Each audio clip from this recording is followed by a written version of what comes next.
गरुडगमन तव चरणकमलमिह मनसि लसतु मम नित्यम्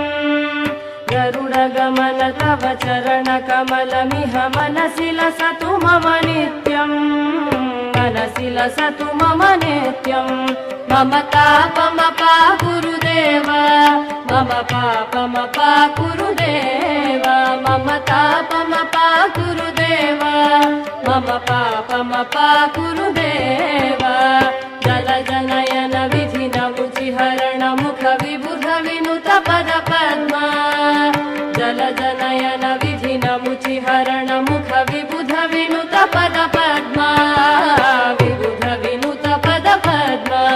मम तापमपा गुरुदेव मम पापमपा गुरुदेव मम तापमपा गुरुदेव मम पापमपा गुरुदेव।